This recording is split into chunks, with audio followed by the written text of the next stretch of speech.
This video will introduce you to some of the basics of working with coordinate systems in ArcGIS, including dealing with datasets with an unknown coordinate system. Before we even load our data into ArcMap, we'll want to use ArcCatalog to examine the properties of our datasets to see if it has a coordinate system defined. Let's first take a look at this WorldView 2 satellite image. If we go into the properties and scroll down to the spatial reference section, we see that it's NAD83, that's the datum, Vermont state plane, and the linear units are meters. This is useful information because if we scroll up, we see the cell size is approximately 2 meters by 2 meters, meaning that each pixel represents 4 square meters. Now let's move over to our vector data set, this open space shape file.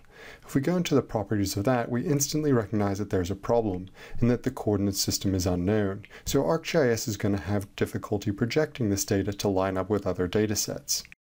The first layer you load into ArcGIS should have its coordinate system defined correctly. So because we trust this WorldView 2 image, it's the first layer we'll load into ArcGIS. Now I'm just going to go into the properties here, switch over to the symbology tab, and change the band combinations to a color infrared composite. Our WorldView 2 image is a bit more appealing to look at now, and we can begin to explore some of these coordinate system issues. The first layer that you load into ArcMap sets the coordinate system for the data frame. By right-clicking on the data frame and going to Properties and clicking on the Coordinate System tab, you can examine the coordinate system for the data frame. As you can see here, the coordinate system for the data frame is NAD83 state plane Vermont meters, which is the same as that of our WorldView 2 image. Now we can change the coordinate system for our data frame, but we'll get to that later. First, let's go ahead and add in this open space layer. Remember, this had no defined coordinate system. As a result, ArcGIS displays a warning when we first add it to ArcMap. Because this open space layer has no defined coordinate system, ArcMap simply assumes it's in the same coordinate system as the data frame, which is Vermont state plane NAD83 meters, because it has no other information to go on. If we right-click here and zoom to the open space layer, we see that it doesn't appear on top of our WorldView 2 image, even though these two layers are supposed to overlay on one another. If we zoom out all the way, and it's pretty hard to see here, we have the open space layer very far up to the north of the screen, and the WorldView 2 image very far down to the south of the screen. So let's go ahead and zoom back to the WorldView 2 image. The easiest way to figure out the coordinate system for the open space layer is to go into our data frame and continue to adjust the coordinate system of the data frame until our unknown coordinate system layer, the open space layer, lines up with our WorldView 2 image.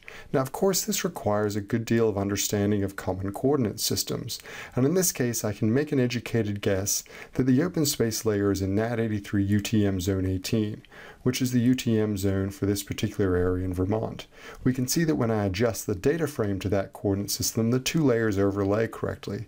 This is because the open space layer was in UTM Zone 18, it just wasn't defined correctly. The next thing I need to do is write this coordinate system information to the file. This will ensure that the open space layer no longer has an undefined coordinate system, but rather I'll define it as UTM Zone 18 NAD83 meters.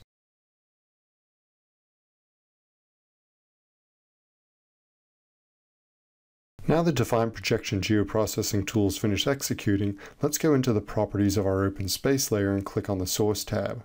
When we scroll down, we see that the coordinate system has been defined as UTM Zone 18 NAD83.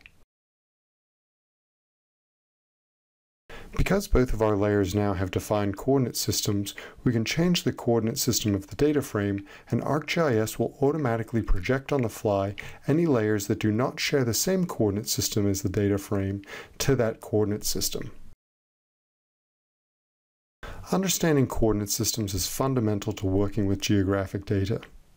When you're using layers in ArcGIS, you want to make sure that the first layer you load into ArcMap has a defined coordinate system and that the coordinate system was defined correctly.